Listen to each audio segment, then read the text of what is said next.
Hello guys, hello. This is for Cancer. Cancer, welcome dito sa aking channel, Kapalaran 888. Welcome guys. Okay, tingnan natin. Ano bang message? Vibration, gabay energy para sa lahat ng Cancer. This is general reading. Father. Are you a father? Or are you a son or daughter ng father mo?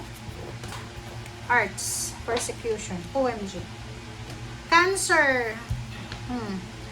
So nakikita natin dito, there's a father-children or father-child relationship na posibleng malabo. Medyo hindi maganda. So, mayroon ditong nag-aaway na magtatay. Kung father ka, posibleng makaaway mo yung anak mo sa 2 linggong ito. Or posibleng kung ikaw ay anak, yung father mo ay pakiramdam mo ay kontrabida sa'yo. Okay?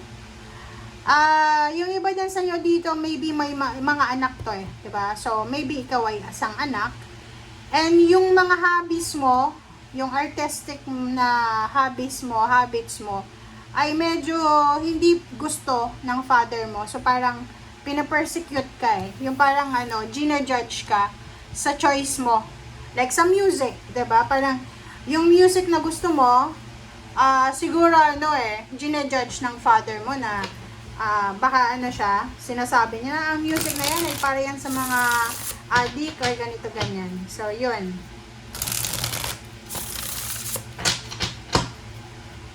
Baka masyadong conservative yung father mo. Parang ganyan. So, you're dealing with a father, with a male person. So, boss, boss na lalaki, tatay, tiyuhin, kapatid na lalaki, parang ganun. Okay? Okay, so the moon in 6 of Pentacles. So, meron ditong Cancer na natatakot ka na humingi ng tulong. Marami kang mga financial problems sa ngayon, financial and emotional problems, na nagiging cause ng psychological problems kasi hindi ka makatulog sa gabi sa sobrang stress. Pero takot ka na humingi ng tulong kasi ayaw mong ma-reject. Parang ganito lang yun. So, maybe may parents ka pa. So, natatakot kang humingi ng tulong sa father mo. Parang ganun. Okay, next is 3 of Pentacles and Temperance. So, sinasabi ng bara sa'yo dito na kung may business ka, okay? Kung may business kayo, tapos medyo hindi maganda yung pasok ng business mo ngayon or labas ng pera, kailangan mo daw ng pasensya. Kasi yun, siguro matumal yung business mo, wala kang masyadong customer, parang ganon. So, kailangan mo daw na maghintay, magpasensya. Knight of Cups and 8 of Cups. So, nakikita ko sa'yo dito, there's a Cancer na maybe you're single, or maybe you're looking for a relationship. Pero, kung nasang lugar ka man ngayon, parang pakiramdam mo, hindi dyan ang destiny mo. Parang, ang pakiramdam mo, wala kang nagugustuhan sa mga opposite na tao. Like, kung lalaki ka sa babae, so even LGBT ka. So, sa nakikita ko, gusto mong mag-travel kasi gusto mong hanapin ang sarili mo. Gusto mong hanapin kung saan ka magiging masaya. Okay. Wow. Sinasabi ng barahan na there's a big celebration this 2 weeks na to. Within the next 2 weeks, guys, or second half ng August, may isang malaking celebration na posibleng magbibigay ito sa pamilya ng kaligayahan, camaraderie, strong bond, and connection. Parang ganun. 10 of Swords, and Justice, and Ace of Pentacles. So, dito sa barahang to, sinasabi ng barahan na there's a healing. Like for example, kung may kasalanan ka, possible na mag-apologize ka, and there's a healing. May healing dito, emotional, financial healing, parang ganun.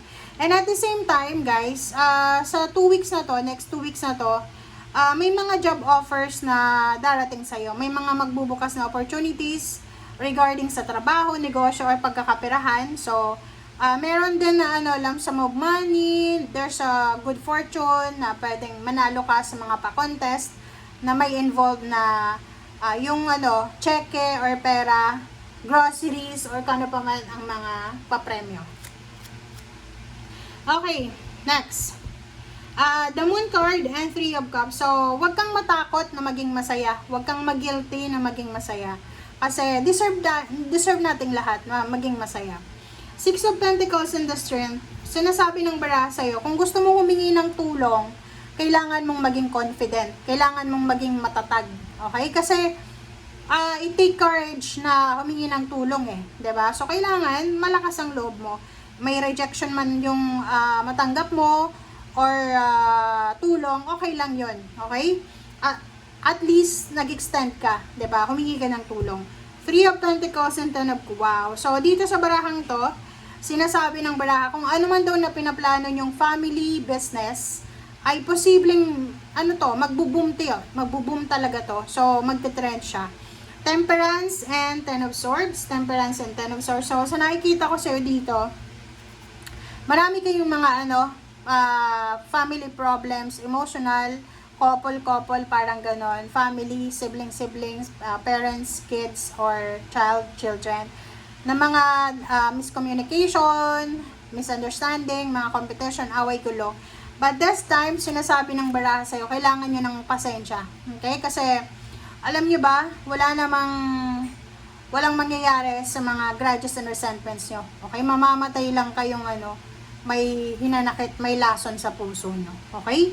Justice, Knight of Cups. So, nakikita ko, if you are looking for a relationship, there's a possibility na kung sino man yung taong papasok sa buhay mo sa linggong ito, pwedeng mauwi siya sa kasalan. Pwedeng siya na yung magiging asawa mo.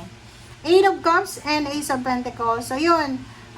There's a Cancer na you're traveling for job. You're searching for a job.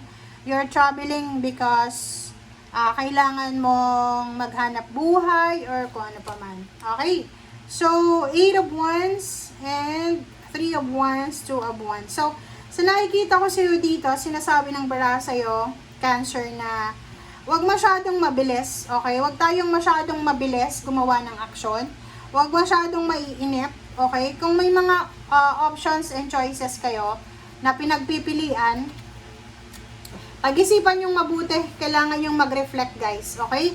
And sabi ng baraha sa'yo dito, kung halimbawa na may mga delays, may mga restrictions, or may mga stagnation, kailangan mong timbangin yung situation. And kung hindi ka sigurado na ito ay magiging maayos, yung outcome niya, wag mo na munang ituloy. Okay? Thank you, guys. Bye!